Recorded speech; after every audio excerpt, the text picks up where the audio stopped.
Con la tarjeta Procampo de Banco Provincia, disfruta de grandes beneficios en los remates de Hacienda, en la compra de combustibles, agroquímicos, fertilizantes y muchos más. Adquirila con mínimos requisitos, a tasas especiales y con la mejor financiación. Banco Provincia, el banco de las y los bonaerenses. En OMINT cumplimos 55 años, en los que siempre fuimos renovando nuestros servicios, porque para cuidar tu salud no podemos quedarnos en el tiempo. OMINT, experiencia para lo que sigue. Superintendencia de Servicios de Salud, órgano de control de las empresas de medicina prepaga, www.sssalud.gov.ar, 0800-222-72583, Registro Nacional de Entidades de Medicina Prepaga número 1336. Baja el colesterol. Aceite de canola Kroll reduce el colesterol. Kroll, el aceite ecológico. Activa tu carrera. Lidera tu futuro. En Universidad FASTA, elegí entre más de 30 carreras online diseñadas con innovación y trayectoria académica. Inscribite hoy y accede a importantes beneficios en la matrícula. Ingresa en www.ufasta.edu.ar/distancia. Universidad FASTA, conectando con tu futuro. ¿Cómo están, queridos amigos de Valores del Campo? Hoy tenemos de nuevo la presencia de Roberto Bisang, un distinguido economista argentino, profesor de Economía en la Facultad de Ciencias Económicas de la Universidad de Buenos Aires, autor de trabajos de investigación y libros que proyectan mucha luz sobre los misterios de la economía argentina y yo quiero iniciar esta conversación con él, ya que he dicho esta expresión misterio de la economía argentina, porque en rigor la vida humana, la vida histórica, la vida política está llena de situaciones inesperadas. Eh, Hoy en día se ve en la Argentina que parecería haber casi un consenso de que hay que cambiar las cosas, incluso se usan ya palabras hechas, palabras fetiches, nuevos paradigmas, sí, cómo no, pero ¿qué quiere decir esto? Nuevos paradigmas no tanto, caducidad de viejos paradigmas es lo que se dice, pero de novedades, ¿cuáles son? ¿Cuál va a ser, cuál va a ser la base, el impulso, la raíz de la economía argentina para salir de esta situación realmente vergonzosa en que estamos, según nos expresan todos los estudios y las estadísticas y las encuestas válidas, ¿no? Yo recuerdo, son muchísimos los que lo recordamos ciertamente, la posición de Joseph Schumpeter, un economista de principios de los años 40, de la década del 30 principalmente, cuando emigró de Alemania a Estados Unidos, que decía que el capitalismo es una realidad de construcción a través de la destrucción, es decir, un movimiento continuo de destruir eso que podríamos llamar paradigmas y reemplazarlos por otros. Pues en la Argentina, y eso es lo que quise decir recién, tenemos esta especie de consenso de la caducidad de ciertos paradigmas, que podría ser el abuso de la intervención estatal, por ejemplo, ciertas formas de, de rigor, de esclerosis en las organizaciones sociales y siempre con relación al Estado también, y que hay una especie de acuerdo, ¿no? Que esto no puede continuar. Pero vamos a la construcción de algo nuevo. Bueno, Me acordaba también de Carlos Pellegrini, en la década de 1870, encabezó un grupo que se llamó de los industrialistas. Decía con algún sentido del humor, porque era un hombre chistoso, Carlos Pellegrini, que la economía argentina estaba en las nubes, porque si las nubes resolvían llover, las cosas venían muy bien acá. Si resolvían que no se lloviera, era al contrario. Y o- opinaba, proponía la industrialización, pero tampoco la daba como lo que diríamos en este lenguaje que estamos usando, la Schumpeter, tampoco proponía un paradigma viable porque no incluía dos conceptos fundamentales, de dónde iba a salir el capital y cuáles iban a ser los consumidores, cuál iba a ser el mercado de todo eso. Es decir, no son nuevas en la Argentina estas manifestaciones de, más que de esperanza, de optimismo, pero que después se encuentran en una especie de callejón, no quiero decir callejón sin salida, pero sí muy oscuro, en el cual no se sabe qué terreno se pisa ni cuál es la dirección correcta para seguir adelante. Así que de todo esto vamos a hablar con Roberto Vinzán, que lo va a hacer mucho mejor que yo. ¿Qué tal, Roberto? ¿Cómo está? Bien, un gusto, Hernando, agradecido por su concepto y la posibilidad de intercambiar y pensar libremente todos los interrogantes que planteó la introducción, ¿no? La palabra milagros. La verdad, déjeme arrancar por algún lado. ¿Por qué una sociedad crece y se desarrolla? Es materia opinable de distintos ángulos, ¿no? Desde la sociología, desde la economía, desde la política, desde los acuerdos básicos. No es un proceso sencillo, uniforme. Yo a veces le desconfío a las teorías simplistas que hacen bien en tratar de explicar, pero cuando recaen sobre un solo ángulo del planteo, me parece siempre le falta la mayor variable que queda afuera, ¿no? Suele ocurrir. Dicho lo cual, a mí me parece que la sociedad argentina en este momento está pasando una situación de quiebre casi fundacional, como el fin del modelo agroexportador y demás. Usted hacía mención a Pellegrini y decía la solución está en las nubes. Déjeme correrlo por el lado conceptual, Fernando, con todo afecto, ¿no? Sí, ¿Qué sí. quería decir industria para Pellegrini? ¿Y qué quería decir agro? ¿Qué quiere decir industria hoy? ¿Y qué quiere decir agro hoy? ¿Y qué actividades conforman esas categorías? A ver, yo tengo la sensación de que se ha acelerado tanto el cambio tecnológico, organizacional, que quedaron de modelos categorías para analizar lo que está pasando. A ver, el mundo se mantuvo más o menos estable hasta 1700, 1800, donde el eje de la vida giraba en torno a la luz diurna y a la agricultura. Los craftsman, los artesanos, eran tales, no eran seriados. Y la muralla era lo que separaba la ciudad del campo y el epicentro de la vida social. Cuando usted introduce la industria, por allá con el motor a vapor, la fundición seriada, los ingleses, y conforma el mercado mundial a través de la conquista de los mares con los barcos no de madera, sino ya mucho más sofisticados en función de aquella época, genera el mercado mundial y a partir de ahí el eje del desarrollo pasa por la industria. 100 años después, en 1920, 1910, 1930, Kuznets empieza a tratar de contabilizar las actividades económicas y supone tres sectores. El sector primario, que depende de la biología natural, casi de generación espontánea. El sector industrial, que es una transformación mecánica, física o química de minerales o de materiales inertes y de lo que viene del sector primario, y el sector servicio, que quedaba ineludiblemente asociado con una prestación personal que no se podía separar de la persona que la prestaba, ¿no? Y en base a eso se armó cuentas nacionales, el PBI, inversión, etcétera, etcétera. Y matrizamos toda la conceptualización sobre la idea de actividad o sector. ¿Se entiende hasta acá? Se entiende muy Yo, bien.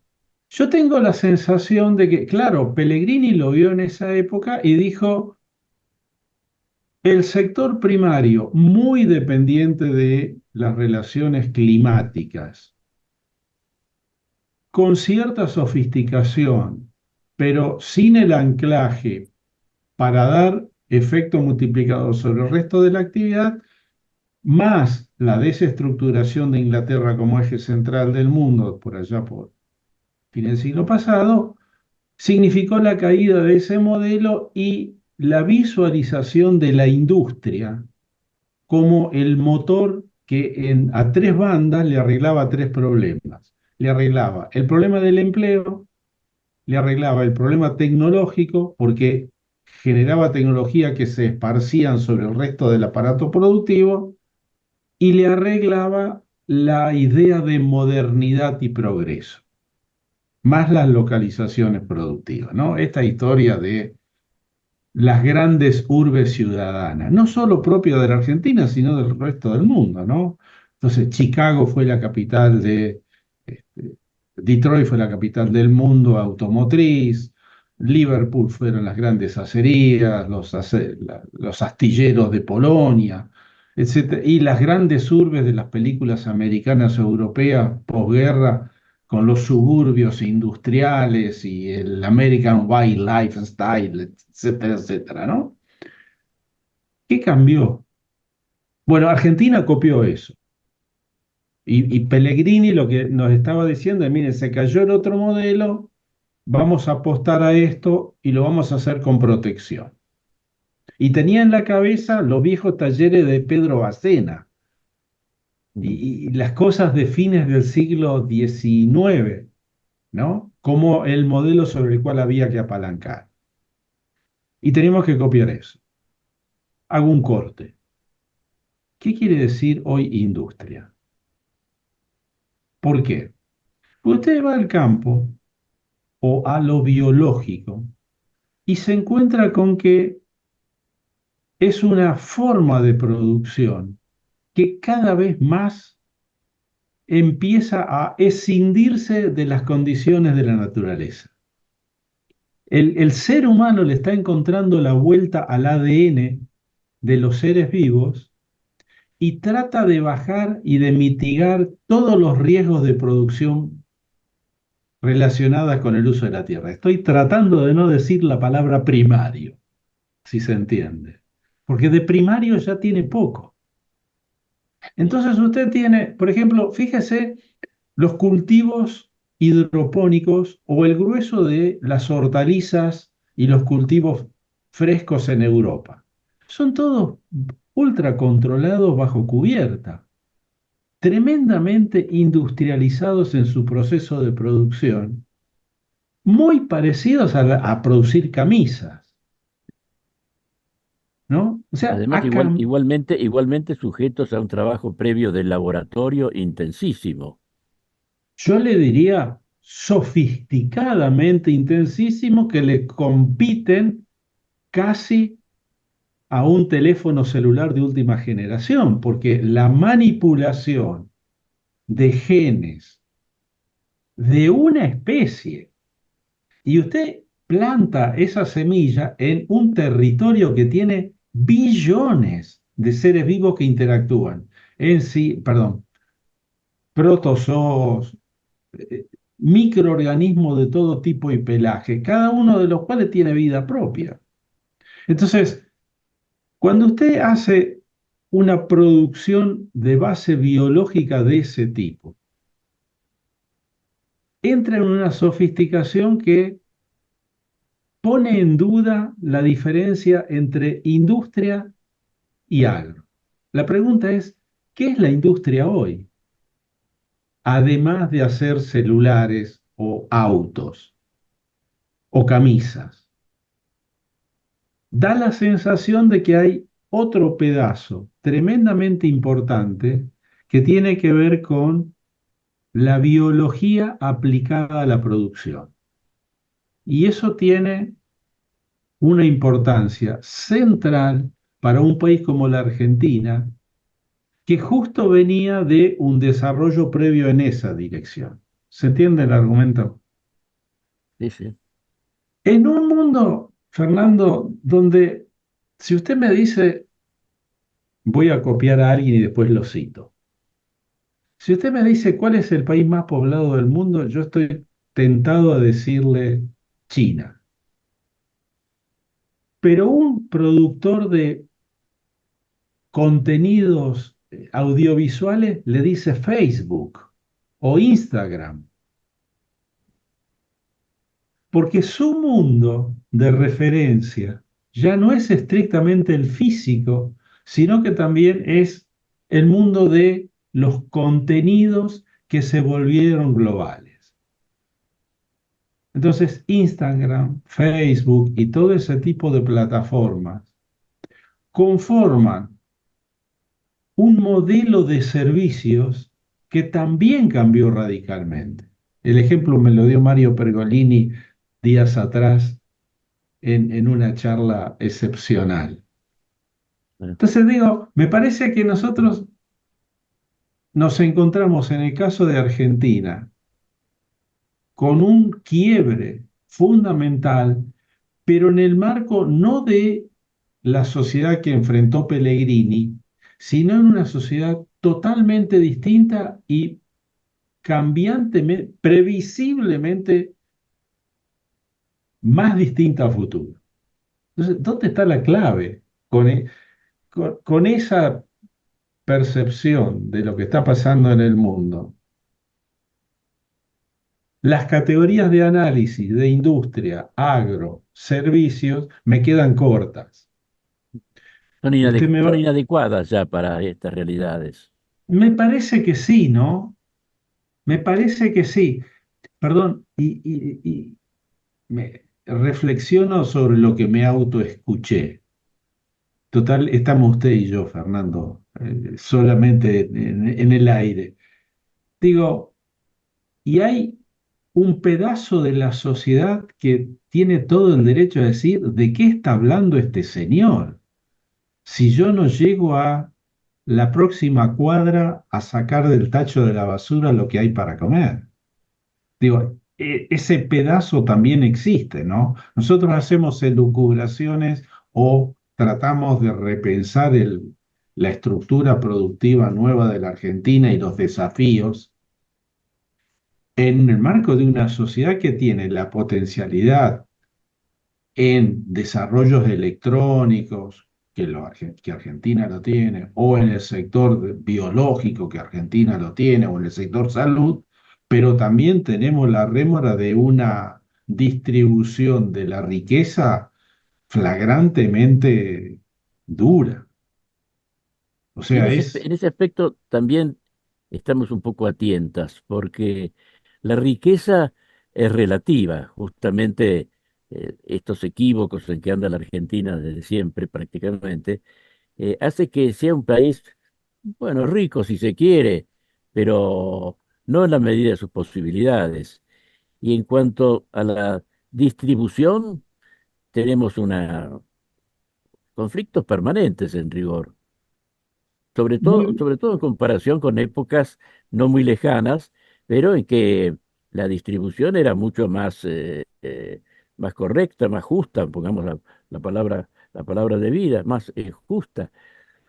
Pero déjeme, tampoco implicaba una especie de llamado a a la guerra social, a la lucha de clases, porque podía haber diferencias económicas en los sectores sociales considerables, pero los sectores más pobres no eran tan pobres, eso era muy importante. La pobreza no se había apoderado de tantos sectores de la Argentina.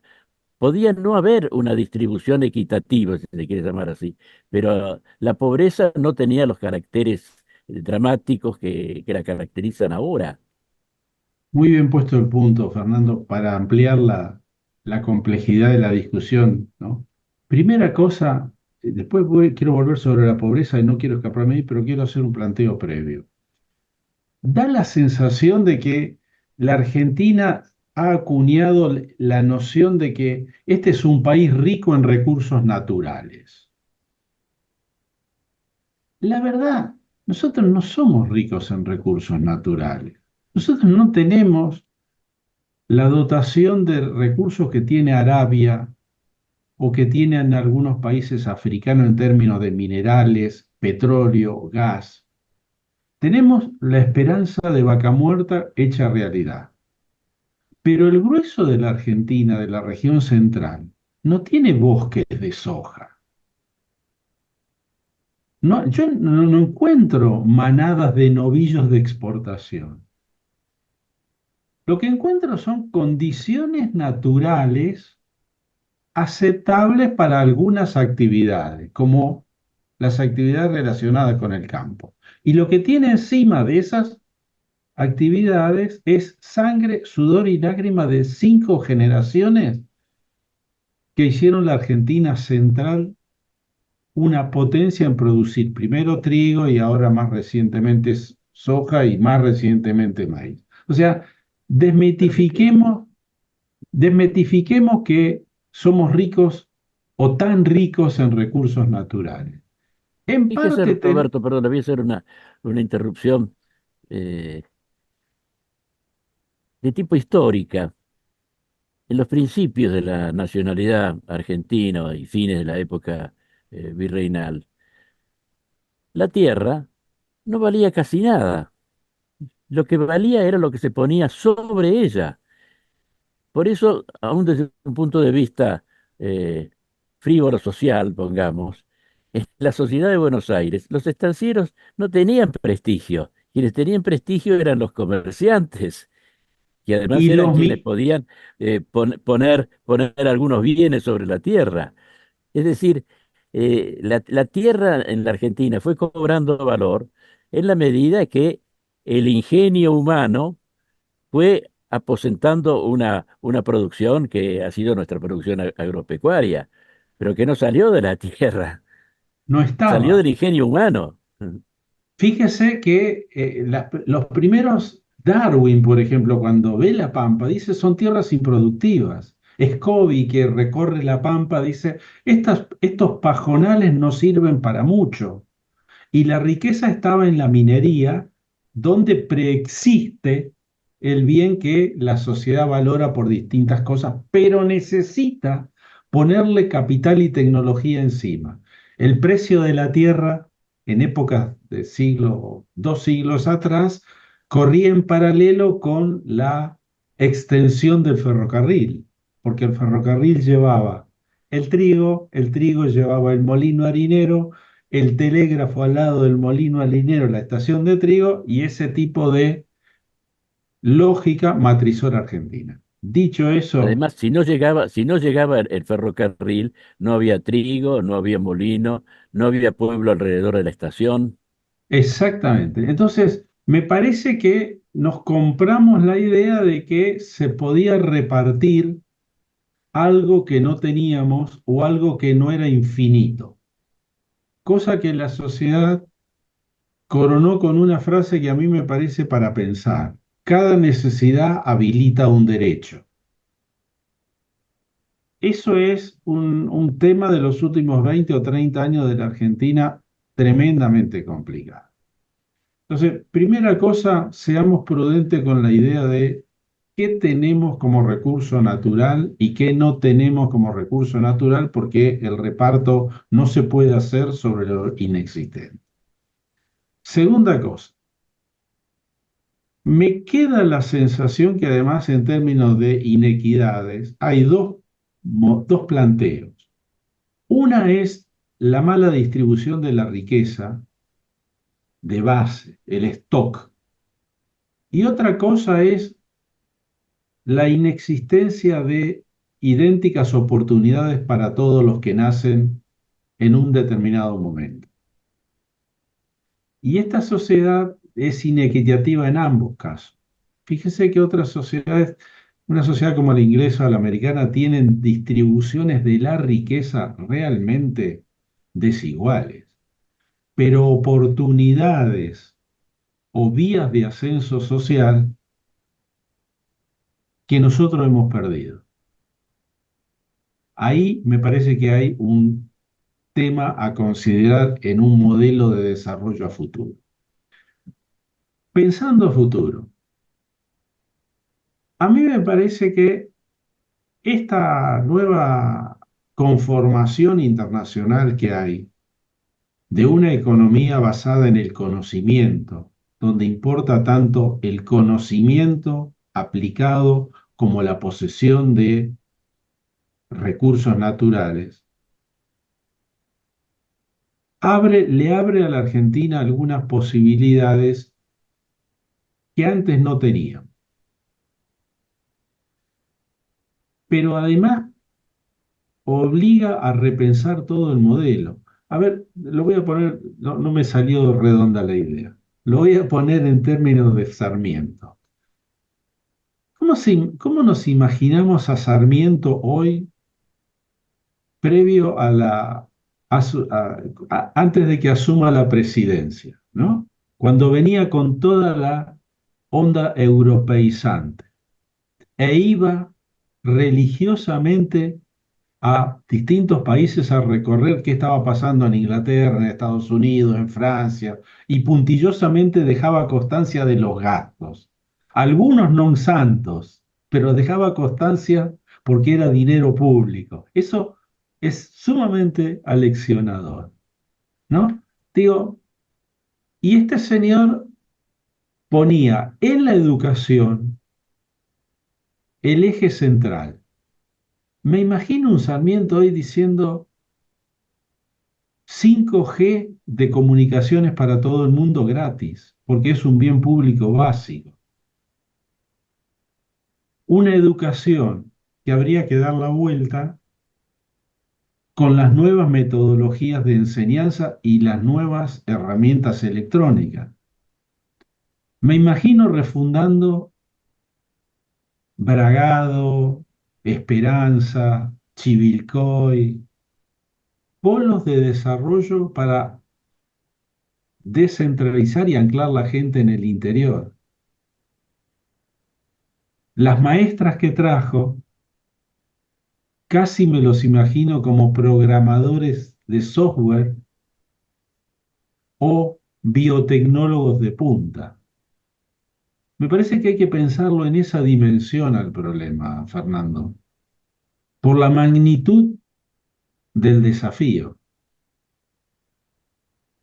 Y ahí es donde los que están cómodos en esta sociedad no son demasiado solidarios a veces y otras veces demasiado lúcidos para encontrarle la vuelta a futuro. Nadie quiere ceder nada.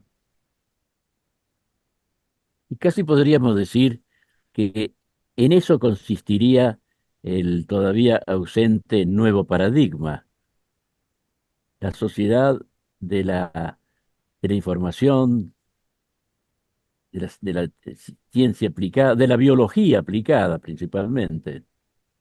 Yo diría un nuevo paradigma productivo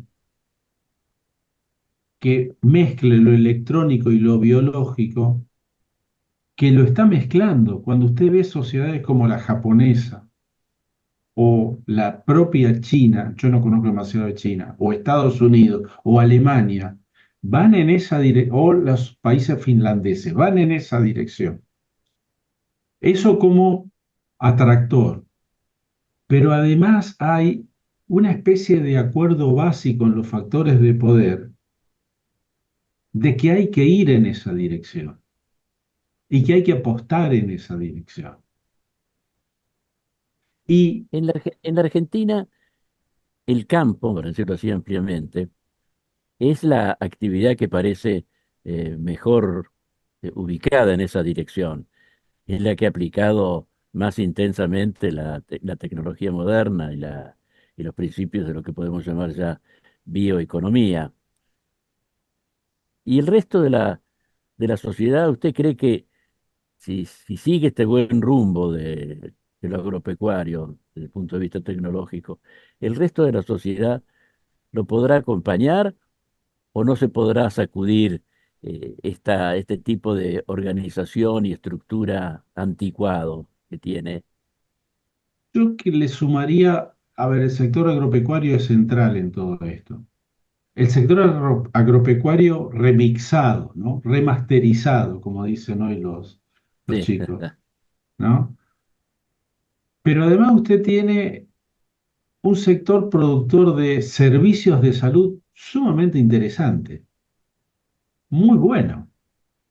Y tiene algunas cosas de medicamentos, tiene energía nuclear que domina, tiene nichos de la industria del software, no del hardware, no de la computadora, lo que va adentro de la computadora y la hace funcionar, que son realmente excepcionalmente buenos. Digo, hay 4 unicornios en esa dirección que conforman lo que yo llamaría casi el modelo Indonesia. O sea, usted tiene un montón de islas, con todo respeto por Indonesia, ¿no? Y Argentina tiene un montón o varios sectores competitivos, pero no logra armar el nuevo sistema. Tiene que empalmar esos 4 o 5 motores, posiblemente incluyendo desarrollos aguas abajo y aguas arriba de Vaca Muerta, porque nosotros estamos planteando Vaca Muerta como exportador para conseguir dólares. Y yo estoy planteando Vaca Muerta como motor de desarrollo para transformar energía en bienes. Es otra cosa. Me interesaría una industria basada en gas y en petróleo, no un cañoducto para exportar gas y petróleo que me den regalías para mantener un sistema en parte prebendario y en parte subsidiar a los pobres, que hay que subsidiarlos en esta situación. Pero volviendo al eje central, me parece ¿Qué que podría, qué además, podría ser, qué podría ser una industria basada en esos recursos bueno, del gas y el petróleo? el gas es una materia prima fundamental para la producción de buena cantidad de insumos para el sector agropecuario. Por ejemplo, transformarlo en urea, que es un fertilizante clave si Argentina quiere pegar otro salto productivo. Y la industria del petróleo tiene su hija en la petroquímica con los cuidados ambientales que hay que tener en claro. Y además tiene aguas abajo toda una serie de segundas y terceras industrializaciones sobre esos parámetros que yo le acabo de dar.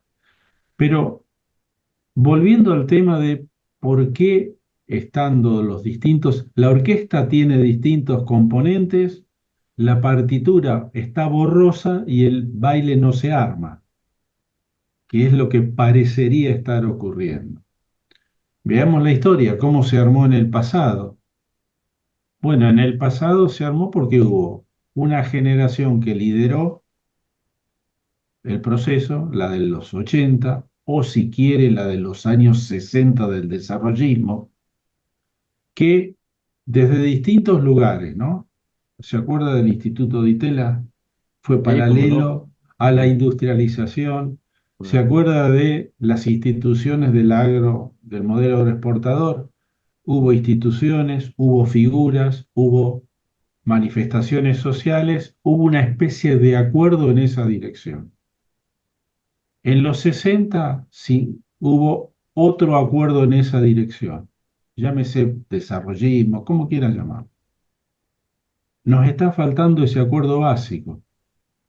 Y no sé si se entiende lo que estoy tratando de decir, ¿no? Pero a mí me parece que eso no es un acuerdo exclusivamente político, tipo pacto de la Moncloa, donde una determinada línea ideológica se pone más o menos de acuerdo con otra línea ideológica a nivel político. No, yo estoy pensando me parece que con eso no alcanza.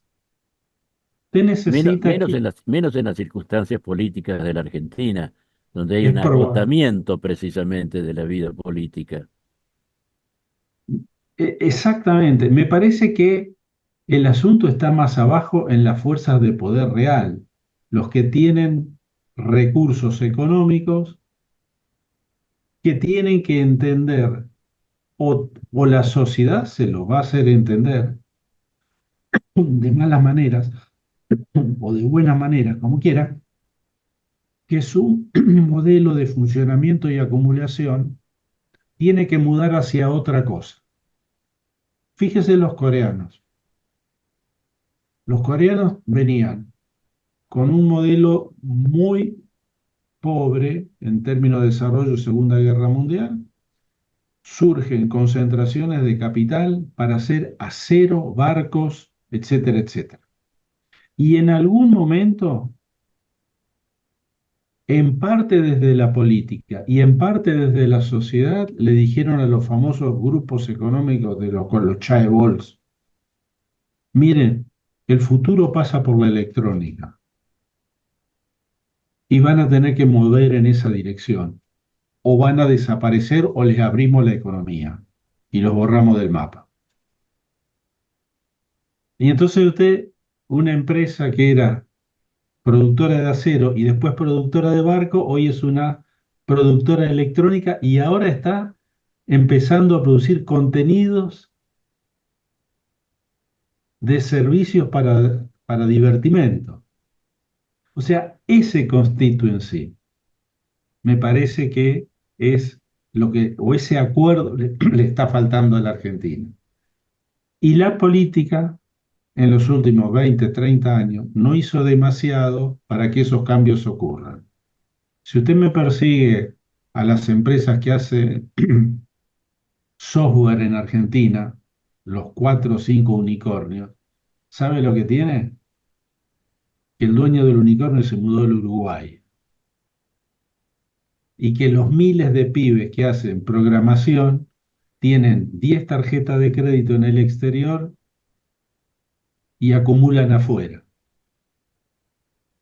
Y Eso si es un usted síntoma, es un síntoma mucho más grave de lo que parece, porque está expresando varias enfermedades de la economía nuestra.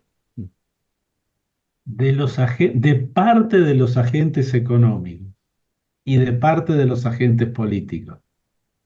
Y fíjese que si usted tiene un sector tremendamente dinámico, mire que esto atraviesa distintos partidos políticos y distintas administraciones. Si usted tiene un sector tremendamente dinámico, como es el sector agropecuario, y le pone 30% de retenciones, ese sector no se puede fugar afuera, porque no puede llevarse la tierra afuera. Entonces lo que termina haciendo es, todo ese potencial empieza a achatarse y se pierde la oportunidad. Y fíjese que eso pasó en este gobierno, en el gobierno anterior, en el gobierno previo, en el otro gobierno. Eso lleva 25 años en Argentina. ¿Usted se imagina el gobierno de Estados Unidos poniéndole retenciones a Bill Gates, a No, Microsoft? es un caso muy singular de la Argentina.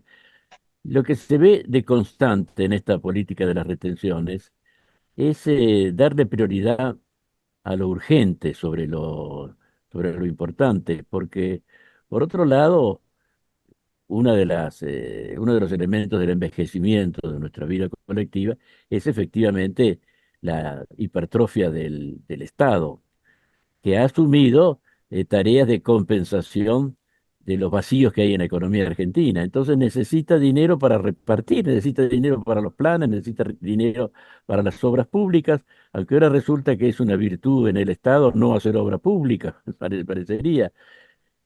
Sí, Es pero una recaudación para llenar huecos presupuestarios. Fernando, permítame una cosa, y que lo interrumpa de mala manera, que no pretende ser agresiva, ¿no? ¿Cuánta plata está poniendo la sociedad para combatir la pobreza a través del Estado? Y estamos cada vez más pobres.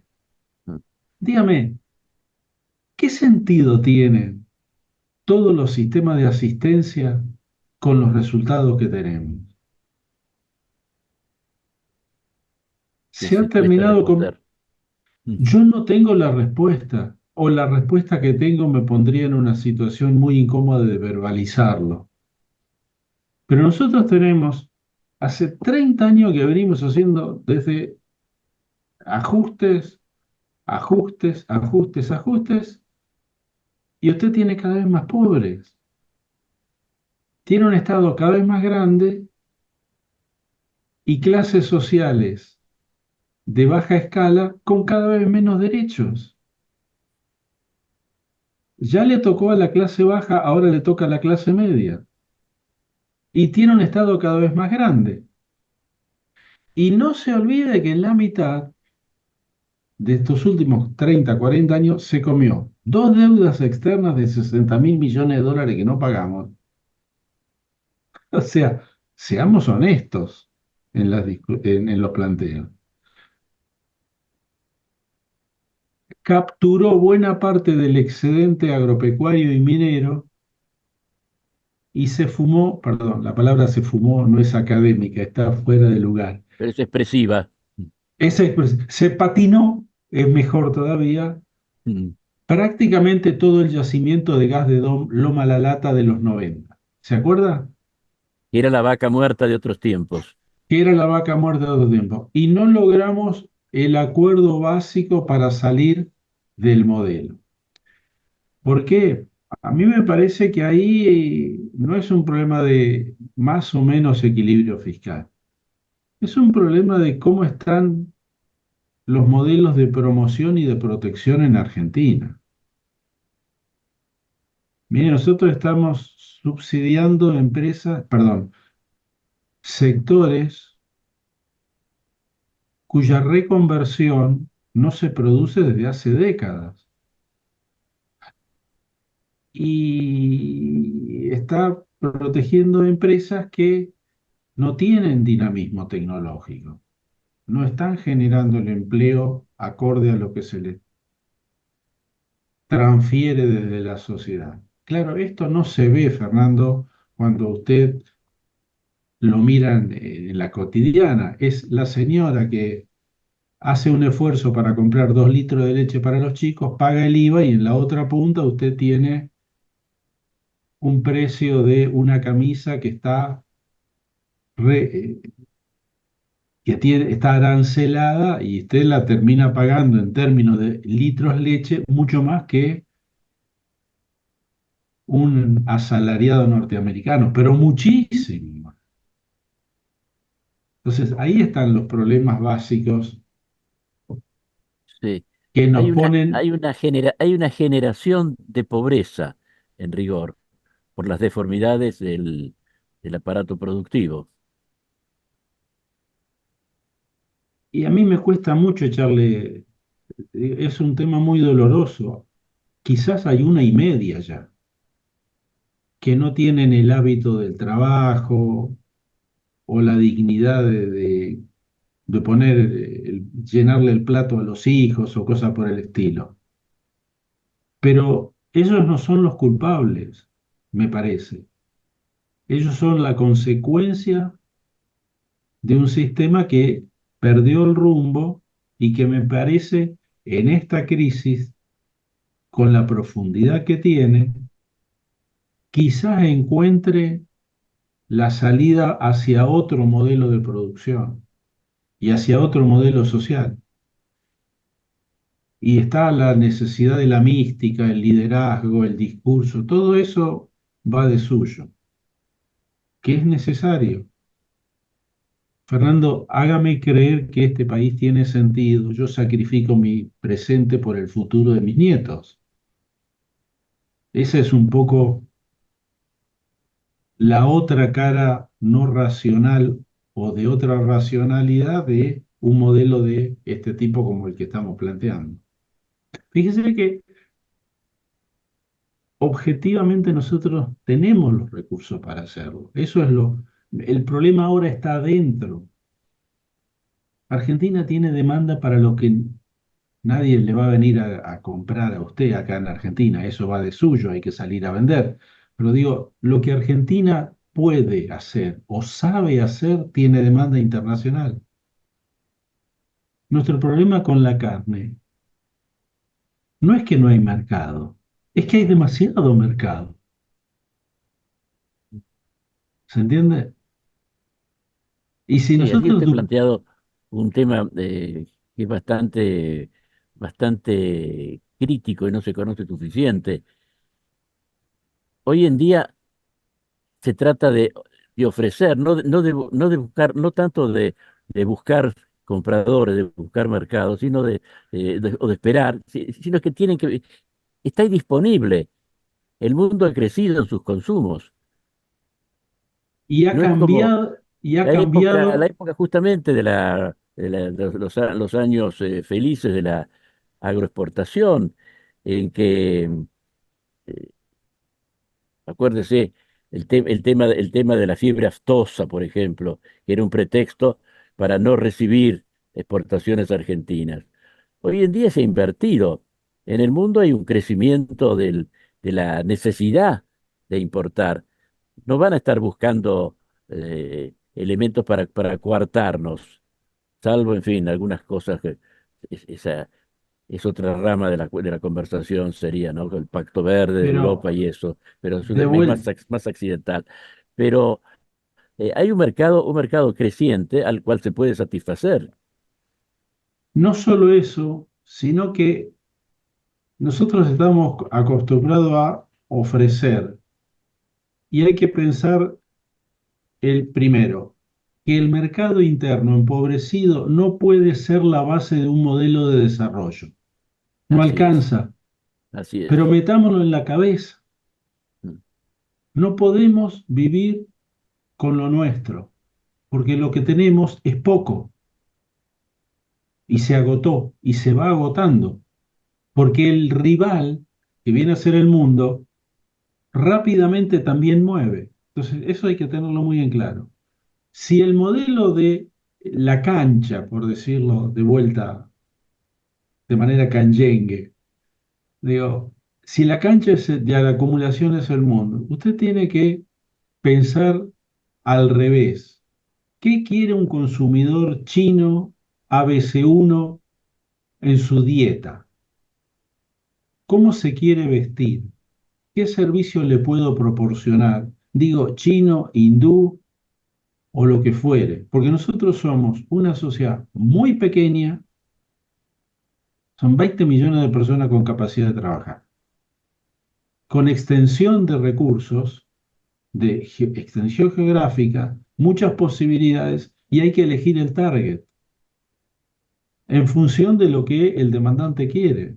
Y un día el demandante, Fernando, posiblemente diga, no quiero comer carne y quiero comer otro tipo de alimentos. Hay que estar preparado para que eso, para darle respuesta a esa demanda. O quiere decir, mire, yo quiero que usted me certifique que el proceso de producción de su alimento o el proceso de producción de su camisa no tiene ningún inconveniente en términos ambientales o en términos de inequidades sociales, empleos sobre gente discriminada, etcétera, etcétera. Y usted, además de ser bueno, tiene que probar que la virtud de la mujer del César es tal cual se dice. O sea, el mundo va en esa dirección. Y nosotros estamos un tanto retrasados en esa dirección. Más pensado en, fíjense que hasta no hace mucho tiempo, el paradigma era acumulamos para mercado interno y hacemos Pero a la protección. vez el país tiene, usted lo señaló muy bien y dio ejemplos, una especie de vanguardia para esos cambios, de capacidad para adaptarse e incluso tener un papel creador, creativo dentro de esa nueva realidad. Ahora, ¿qué Me hace, pasa con el resto del país? me hace acordar a Maquiavelo en El Príncipe que decía, las situaciones de política siempre se dilucidan con un príncipe que está en el poder y otros que lo desafían. Los que los desafían, ninguno por la propia tiene la capacidad de voltearlo, pero tienen la capacidad de impedir que otros lo hagan. Entonces estamos en un empate. O sea, los sectores nuevos que acumulan todavía no tienen fuerza o no tienen la visión o no apareció el liderazgo o no apareció la circunstancia que haga saltar de una situación a otra para cambiar el régimen. Quizás lo que estamos viviendo con todas las desprolijidades va en esa dirección. Digo, me refiero al gobierno actual. Con todas las prevenciones del caso, lo digo. Sí. ¿Por qué? Es, Porque es más de allá, suponer, es de suponer que sea así, porque esa energía no puede dispersarse sin tener un cauce que nos lleve bien a donde sea.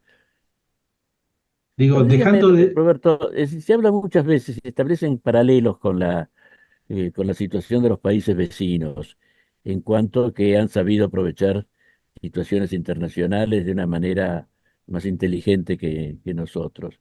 Se puede decir que en América del Sur, en América Latina en general, esta, esta visión de la nueva economía, bioeconomía, como la llamemos, ¿no? Está, está más desarrollada que en la Argentina y está dando resultados visibles. A ver, tomemos el caso de Brasil, ¿no? O país grande do mundo. Tiene la ventaja de la escala. Tiene la mochila de la pobreza nordestina también. Ahora, fíjese que la famosa burguesía paulista de los años 70, el Embraer, Petrobras, todo ese tipo de construcción, llegó un momento en que la sociedad y las fuerzas políticas se volvieron muy renuentes a avalar esos poderes y silenciosamente, en dos tipos de gobierno distintos, Fernando Enrique y Lula, apostaron a la agrobioindustria del sur del país y aparecieron los famosos agribisnis brasileros, que le fue equilibrando parte del problema territorial. O sea, no tiene el título de bioeconomía, pero Brasil tiene la primer planta de producción de la más grande del mundo de bioplástico, y se lleva los laureles en los combustibles renovables, con el etanol. Si usted toma Uruguay, fíjese una sociedad totalmente distinta en términos de tamaño. Y también hubo un pacto de no vamos a poner retenciones a las carnes, vamos a permitir las pasteras, entre gente que ideológicamente en algún momento estuvo tremendamente enfrentada y lograron algún tipo de acuerdo. Y abajo, en las fuerzas productivas, replanteáronse el sentido del negocio. Entonces usted hoy tiene una industria papelera clase A y tiene, sin que ello le haya significado que la vieja ganadería no se haya transformado en la nueva ganadería y exporte. Y además tiene la absorción del modelo sojero de la Argentina. En una sociedad que es totalmente distinta en tamaño y forma de funcionamiento que la brasilera. De vuelta, la bioeconomía funciona. Tome el caso de Chile y armó el rompecabezas también de otra manera con otra conformación política. Argentina da la sensación de que se quedó estancada en un modelo del cual no puede salir. Colombia es otro caso notable, más allá de los problemas narcos, que no es un dato menor, pero es una sociedad que va evolucionando en esa dirección. Entonces, esto quiere decir que es posible hacerlo y que socialmente paga bien el cambio, más allá de Bueno, las Roberto, dificultades. eh, es un mensaje esperanzador. Además que no es una ilusión porque tenemos demostraciones claras de que esas posibilidades son ciertas. De modo que otras veces hemos conversado sobre este mismo tema y otros muy vinculados y llegamos siempre a la conclusión de que es necesario que el país sepa estas cosas y que sus dirigentes las conozcan y que no estén atados a figuras retóricas que parece que ya tienen estado de permanencia en Argentina. Sí, yo no soy quien para dar consejos, pero a mí me resulta útil a mí mismo pensar los problemas siempre fuera de la caja. Uno tiene una caja mental en la que piensa Ajá. y siempre aparece un pibe dando en clase al final de la sala me dice, pero profesor, usted lo que está diciendo no me convence por tal y cual cosa. Y uno humildemente se va del aula diciendo, primero, con mucha bronca. Y segundo, me parece que hay que pensar afuera de la caja, con categorías distintas y soluciones mucho más creativas, que son mucho más sencillas quizá de lo que uno cree, y más evidentes, menos comprometidas. Y después, como bien se dice por ahí, 1% de imaginación, 99% de transpiración. Muchas gracias, Roberto. Ha sido un placer, Fernando, como siempre, conversar con usted. Ha sido tan satisfactoria y un aporte tan importante como siempre lo es cada vez que usted visita este programa. De modo que muchas gracias y hasta la próxima, que será muy pronto. Así espero, le mando un abrazo fuerte a usted y saludo a los oyentes. Hemos conversado hoy con Roberto Bisang y nosotros volveremos a encontrarnos la próxima semana aquí en Valores del Campo. Hasta entonces. Con la tarjeta Procampo de Banco Provincia, disfruta de grandes beneficios. En los remates de Hacienda, en la compra de combustibles, agroquímicos, fertilizantes y muchos más. Adquirila con mínimos requisitos, a tasas especiales y con la mejor financiación. Banco Provincia, el banco de las y los bonaerenses. En Omint cumplimos 55 años, en los que siempre fuimos renovando nuestros servicios, porque para cuidar tu salud no podemos quedarnos en el tiempo. Omint, experiencia para lo que sigue. Superintendencia de Servicios de Salud, órgano de control de las empresas de medicina prepaga, www.sssalud.gov.ar, 0800-227-2583, Registro Nacional de Entidades de Medicina Prepaga número 1336. Kroll, baja el colesterol. Aceite de canola Kroll reduce el colesterol. Kroll, el aceite ecológico. Activa tu carrera. Lidera tu futuro.